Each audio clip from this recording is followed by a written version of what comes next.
Ti senti insicuro? Oggi ti spiego perché l'autostima non è un dono, ma una costruzione. Vedremo insieme cosa la mina, come rafforzarla e ben 3 modi per mantenerla nel tempo. Se vuoi sentirti più solido, questo video decisamente fa per te.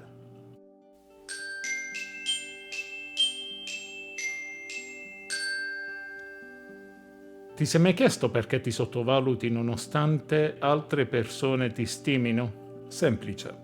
L'autostima non nasce da ciò che hai, ma nasce da ciò che tu riconosci.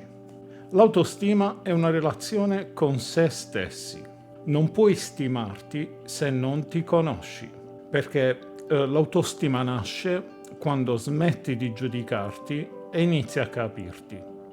Attenzione però, questa non è arroganza, è semplicemente riconoscere il proprio valore senza dover chiedere il permesso o l'approvazione altrui. Perché l'autostima si costruisce con azioni e non con pensieri. Non puoi semplicemente pensarti migliore, devi agire come se lo fossi. E questo, attenzione però, non è una rappresentazione che viene proiettata sul prossimo, viene proiettata sulle altre persone. È semplicemente un modo di essere. Se voi vi sentite gentili, vi comporterete molto probabilmente in maniera gentile. Badate bene, questo è altamente personale ed è altamente soggettivo. Non implica, come sto dicendo molto spesso ultimamente, implicazioni di bene, male, giusto, sbagliato. Semplicemente autostima riguarda noi stessi e quindi per noi stessi dobbiamo essere degni di stima. Quindi cosa noi stimeremmo in un'altra persona? Qual è quella cosa che acquisendola mi farebbe avere più autostima? Il discorso si limita, tra molte virgolette, a questo, non all'approvazione altrui, attenzione, solo e unicamente a noi stessi. Perché? Perché la coerenza comportamentale, la coerenza in tutto in realtà, non è altro che il cemento dell'autostima, che va nutrito ogni giorno come se fosse un muscolo. Perché se smetti di allenarla, automaticamente si indebolisce. Questo ci aiuta non a sentirci invincibili, ma semplicemente a sentirci veri. Andiamo ora a sfatare alcuni miti su questa tematica, alcune domande frequenti o semplicemente alcune curiosità. La prima è: chi ha autostima non ha dubbi. Sbagliato, perché anche chi ha autostima ha momenti di difficoltà o di insicurezza. La differenza reale sta nel fatto che non si fa definire da questi. Altra questione è la seguente, questa l'ho sentita davvero molto spesso. Fatemi sapere anche voi qui sotto nei commenti se le avete già sentite o se addirittura me ne volete proporre di nuove. L'autostima dipende da quanto sei bravo. Sbagliato, perché in realtà l'autostima non è una gara, è una relazione con te stesso e non una classifica. Quindi non si tratta di mettere te a paragone con altre persone, ma di gareggiare con te stesso, cioè puoi essere una versione migliore di quello che eri ieri, ma non ha senso e non funziona così realmente l'autostima. Quella è davvero arroganza quando si mette a paragone con chiunque altro. Non è più autostima, attenzione, è arroganza. Lo è sempre anche in esempi positivi? Sì. Quindi esiste l'arroganza positiva. Di ogni cosa ci sono due volti, due facciate, due volti della stessa medaglia. Di ogni singola cosa, di tutto, di qualunque parola, di qualunque gesto, di qualunque azione, di qualunque motivazione. Esistono sempre due volti della stessa medaglia. Noi ne affrontiamo uno per comodità, ma sappiate che c'è sempre la versione opposta e contraria. Sempre. E qui ci ricolleghiamo a quello che abbiamo detto in realtà all'inizio, e cioè se gli altri mi stimano, allora io ho autostima. E come abbiamo già detto, è una cosa, un'affermazione sbagliata. Perché? Perché l'autostima non si prende in prestito, si costruisce dentro. Un'altra cosa che sicuramente a questo punto vi starete chiedendo è: non posso avere autostima finché non risolvo i miei problemi. Ecco, questo ti darà sicuramente forza, perché puoi stimarti anche mentre sei in costruzione. Non serve essere perfetti. Ultima cosa, sentita davvero spessissimo, ed è: avere autostima è uguale ad essere egoisti. Ed è esattamente il contrario. Anzi, aiuta ad essere altruisti. Perché chi si stima non ha bisogno di imporsi sugli altri. Allora, l'autostima può nascere in vari modi, può arrivare a noi tramite varie forme, possiamo richiamarla a noi più che arrivare. Ecco, posso raccontarvi vari spunti personali. Se siete interessati ad approfondirli tutti, fatemi le domande qui sotto nei commenti del video, oppure scrivetemi un messaggio, vi creo un contenuto apposito. Io ora vi farò una lista e ne andrò ad approfondire solo uno. Allora, la mia storia personale, potrei parlarvi di: ho avuto un momento in cui mi sono sentito perso e poi alla fine ho fatto una scelta che mi ha rimesso in piedi. Mi è capitato di cercare approvazione finché ho capito che in realtà non mi serviva. Una volta ho fatto qualcosa di difficile e lì ho capito quanto valevo davvero. Adesso ti racconto di quella volta in cui ho detto no e mi sono sentito finalmente libero. Ecco, certe volte l'autostima nasce anche dal fatto di saper dire di no. Ne ho parlato in altri contenuti, ma andrò a raccontarvi questo piccolo esempio, che poi tanto piccolo per me non è stato, perché ha avuto delle conseguenze molto grandi in positivo. E cioè quando io ho iniziato effettivamente a dire di no alle richieste altrui. Quando, vedete, io sono una persona che si mette molto a disposizione, che vuole imparare, che vuole apprendere, che vuole sempre capire qualcosa di nuovo, e quindi nell'ottica di imparare, come ben sapete, in realtà non si finisce mai. Quindi ogni esperienza è un modo nuovo ed è un'opportunità per imparare cose nuove e aumentare il proprio bagaglio di conoscenze.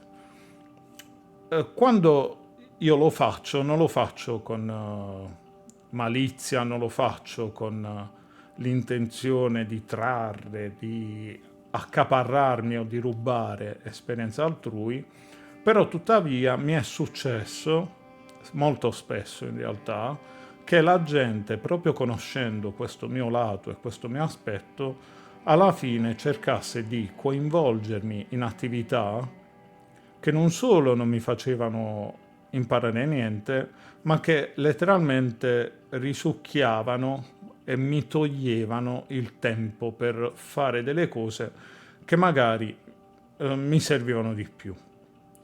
Quindi io magari mettevo da parte i miei impegni in favore di questa falsa esperienza. Ora la gente, capendolo, aveva iniziato a chiedermelo spesso e volentieri per farsi dare una mano, per farsi aiutare e in realtà per trarre vantaggio proprio e personale. Ora, queste persone al momento non fanno più parte della mia cerchia di amicizie, ovviamente, però prima che non lo avevo capito, ho dovuto, a sforzo, e ve lo garantisco, davvero a sforzo, iniziare a dire no. E me lo sono imposto. Cioè, su 10 attività alla settimana che la gente ti propone, tu iniziane a fare 9, 8, 7 e poi una. Già dalla nona capite la reazione altrui. Qualcuno che ti dà l'opportunità di fare qualcosa e di imparare qualcosa, in realtà non trae vantaggio. Qualunque cosa dia vantaggio all'altra persona e non è un'esperienza che arricchisce entrambi, molto probabilmente, sicuramente non darà vantaggio a te. Quindi o porta vantaggio ad entrambi e quindi lì ha senso dare una mano, oppure sicuramente non lo porta a te. Quindi è tempo prezioso che tu stai togliendo i tuoi impegni per fare la brava persona degli altri. Ecco, la brava persona degli altri, appena iniziata a dire no, diventa quello egoista, quello cattivo, quello stronzo, quello che non vale niente, quello che non è buono, questo è il parere generale che le persone hanno di voi. Che finché fate quello che vogliono va bene, ma quando non volete più farlo siete delle brutte persone. Allontanate queste persone dopo che l'avete capito. Altri invece sono più comprensivi e fanno ancora parte della mia cerchia di amici perché realmente c'era un vantaggio reciproco, realmente io traevo beneficio dal fare quell'attività e quindi anche quando ho detto no non c'era offesa nei confronti dell'altra persona, tant'è vero che l'altra persona non mi ha detto assolutamente nulla. Va bene, ci organizzeremo meglio la prossima volta. È difficile nella società odierna scindere queste due cose, anche perché siamo molto vincolati e legati alla comunicazione tramite WhatsApp, per esempio. Un messaggio arrivato ora, ci si aspetta una risposta immediata, addirittura la vogliono sulle email, dove c'è un margine di 24-48 ore nei tempi di risposta. Quindi, parliamoci chiaro, è una comunicazione frenetica su cui la gente mette molta aspettativa. Voi state tranquilli con la vostra coscienza perché probabilmente queste persone che vogliono rubare il vostro tempo vi hanno usato come ruota di scorta, quindi si sono fatti tutto il loro giro di chiamate e voi siete lo scarto che probabilmente gli avrebbe detto di sì. Non sentitevi in colpa. Adesso però cercherò di darvi 3 azioni pratiche su come applicare questi concetti e aumentare la propria autostima. Azione 1. Scrivi almeno 3 cose che questa settimana hai svolto in maniera corretta, hai fatto bene, insomma. Perché? Il riconoscimento personale è il primo passo verso la stima.